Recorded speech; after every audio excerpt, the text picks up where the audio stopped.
the new Fortnite season is here, so let's go through it, shall we? And for the record, the footage behind this video is my first game of the season.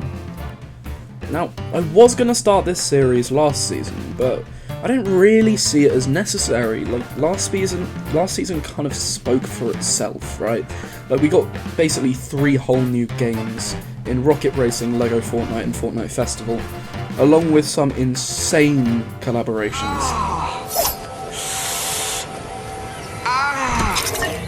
Like, it was 100% the biggest content drop the game has ever had.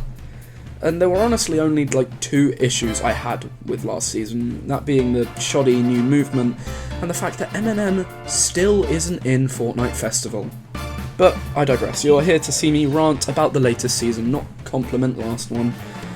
So the first thing I have to bring up, of course, is the theme for the season, right?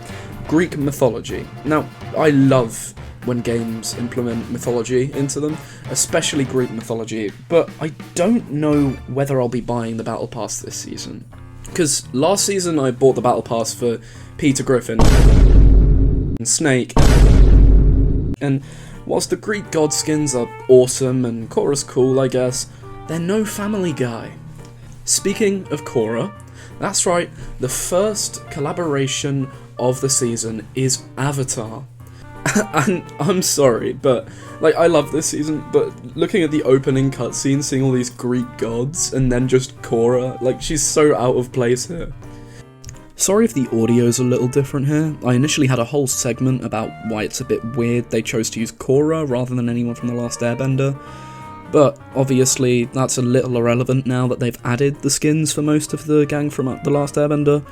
The key word there is most, though. Where's Sokka? They gave us his sword and club, but he's still nowhere to be found. And honestly, I'd like to argue that it's still a bit weird that Korra has a skin, because she's the only one from The Legend of Korra. Everyone else is from The Last Airbender.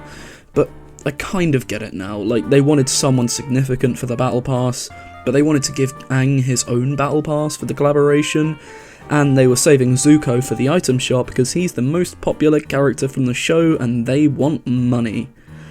I love capitalism. Still, I hope one day we'll finally get the skins for Sokka and maybe even some of the crew from The Legend of Korra. Also, for those of you who care, yes, my Overwatch 2 Season 9 review is coming, but my Fortnite videos are always more popular than my Overwatch ones, unless I use clickbait. So I decided to prioritise this one. That being said, if you do want to see the next video, as well as a bunch of others on Fortnite, Overwatch, and maybe some other games in the future, wink wink nudge nudge, then make sure to smash that subscribe button and ring the notification bell to never miss another video. Now, back to the topic at hand. Let's talk about the map changes. There are 4 brand new points of interest in the map, along with one other which has undergone quite a few more changes. Of course, all linking back to the season's theme of Greek gods. Now, up first, we of course have Mount Olympus, the home of the gods in Greek mythology. This huge area replaces Hazy Hillside, is absolutely packed with loot. There are a substantial amount of god chests, which are basically really good chests which guarantees 1 of 3 new items, which I will name later. A job board, and if you're feeling lucky, you can even challenge Zeus himself to get his mythic gun and the aspect of speed. These aspects are essentially the new medallions, and I'll get onto them in a minute. Now, of course, to challenge Mount Olympus and Zeus, we also have the Underworld, replacing Ritzy Rivera. Similar to Olympus, you'll find plenty of god chests and tons of regular loot, but most importantly, you can challenge Hades for his mythic and the aspect of Siphon. The 2 other smaller POIs are Grimgate and Brawler's Battleground.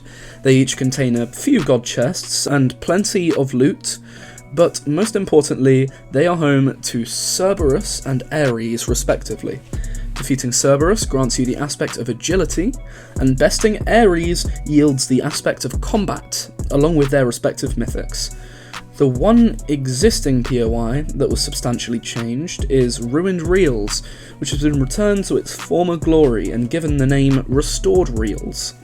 The other locations are largely the same, but I don't often land there anymore, as they aren't nearly as good for loot without the bosses of last season and their medallions. Now, I think it's about time we had a little chat about the new items and weapons. Let's start with what I previously mentioned, the aspects of the gods. Fighting Zeus will give you the aspect of speed, which basically does what it says on the tin, giving its wielder a boost in speed, but it also increases jump height and nullifies spore damage while sprint jumping. The aspect of Siphon, gained from beating Hades, grants you 50 HP and 50 shields on enemy elimination. The aspect of Agility from Cerberus provides you with 3 charges of Underworld Dash, which recharge over time. This dash can also be temporarily gained from swimming in the water in Underworld and Grim Gate. Ares' aspect of Combat simply increases the damage of ranged weapons by 1.05. Now, my favourite aspect is definitely the aspect of Agility, because it's the one that changes the game the most. Like, it actually feels like an ability, and not just a stat boost. And my least favourite has to be the aspect of Combat, as whilst I understand it has to be balanced too, a 1.05 multiplier just really doesn't feel like it makes much of a difference when it comes down to it. Though I'm sure there's some sweaty 9-year-old who would love to disagree with me in the comments section, which is fine. You're wrong, but it's fine. Some people just don't like fun. Now, onto the new guns.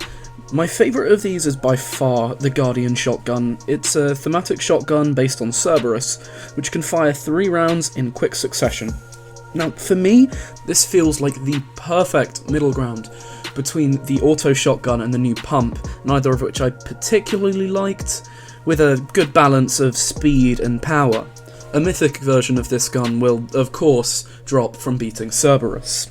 The Harbinger SMG, a full auto SMG, drops as a mythic after beating Hades, with similar scenarios for the Huntress DMR, which drops as a mythic from Zeus, and the Warforged Assault Rifle, which drops as a mythic from Ares. All of these can also be found as normal loot around the map.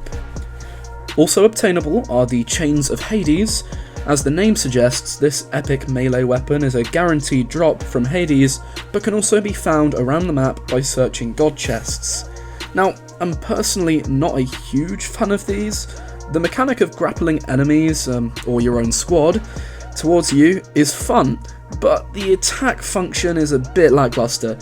You're generally better off just switching to a shotgun or an SMG after pulling someone. Now, similarly, we have Zeus's Thunderbolt. Like the Chains of Hades, this is a guaranteed boss drop, this time from Zeus, but can also be found by searching god chests. You get 3 charges which do not replenish. However, when picking up one from an enemy, it will always have 3 charges, unless previously used by you or your squad, even if 1 or 2 had been used up. Upon use, you are launched into the air, staying suspended there until you throw 3 bolts of lightning, using 1 charge. Now, this feels awesome to use, and getting kills with it is really fun, but there's an obvious flaw. When you're suspended there, you are fucked if the enemy sees you before you throw your first lightning bolt, or if you miss, because this mythic weapon literally does less DPS than a green SMG, which feels really shit. But honestly, I'm not too bothered by this. It's still a really fun ability, and it does need to be somewhat balanced, so I can cope with it.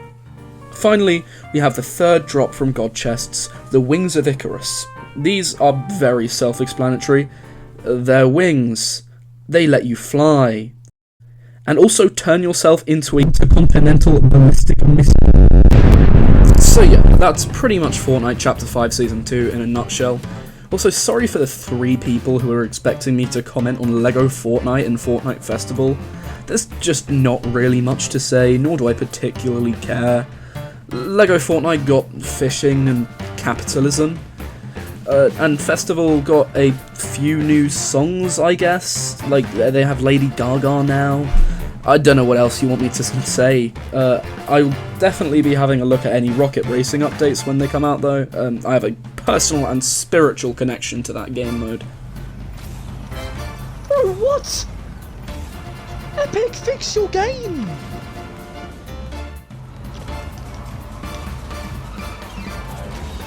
Like, what the hell happened there? Why did it turn me around? I have no play in that turning me around there. It just decided to do it. I didn't do that. I didn't do that either. What is wrong with this game's physics? For God's sake, Epic, fix it. Fucking hell. I hope you enjoyed this video, even just a little bit, and if you did, feel free to drop a sub, leave a comment, or even just to hit the like button. It's thanks to you guys' support I still make these videos. I always love to see your feedback and comments on my content. That being said, I hope to see you in the next video. I've got a lot more coming your way over this Easter, along with a couple special surprises, so please stay tuned in and look out for that, and I'll see you later.